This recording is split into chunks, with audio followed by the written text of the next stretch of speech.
Keçe 3 iyun günü murdagı ex-prezident dep koyulu Алмазбек Атамбаевга сот өкүмүн чыгарып, бардык мүлкүн конфискациялоо менен 11 жыл 6 айга эркинен ажыратты.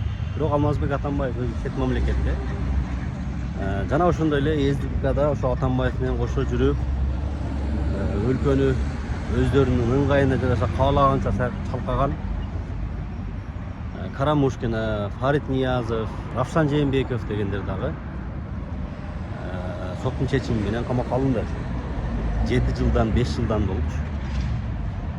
Анан эми мен эмнени айттым эле. Эгерде бул башталышы гана да, бул ошол менен кутулуп кеттик деп ойлошу да, булар 2020-жылда ызычуудан пайдаланып чыгып кеткен Атамбаев.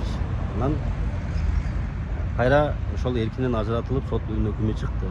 Эми жооп берер күнү дагы бар болсо, может, албетте камалып Кыргызстанга келсе, бардык жасаган күнөөлөрүн камаш керек жана көптөгөн чынөөнүктердин былыктарын дагы ачып берсе жакшы болот. Атамбаев өзү эсимде бийликте отурганда, эгерде мен бийликтен кетсем, өзүм менен кошо көп чынөөнүктерди алып кетейм деп бир балп этип койгон жери бар эле.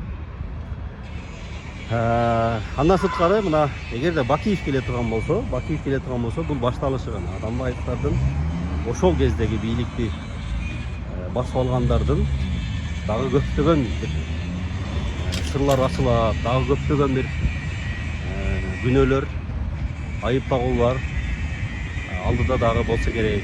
Эгерде Бакиев Кыргызстанга келген болсо, Атамбаевдин эрки жеткен болсо, духу жеткен болсо, беттешкенге дагы бир ошол көп нерселердин бети асылса керек. Эми алда дагы көрө жатарбыз. Эми мурдагы бийлик учурунда ошол убакта кетирген каталары үчүн мурдагы орнобой жаткан адилеттүүлүктөр эми мына орноп атат.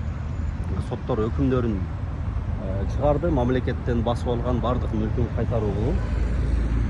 Жана ошондой эле мына жанында жүргөн жан жоокерлөрү боюнча дагы бир мен мындай оюм, ошолордун дагы мындай мамлекеттен басып алган мүлктөрү, элдин акысын жегендердин баарын кайра мамлекетке кайтарып алса жакшы болот эле деген ойдомун.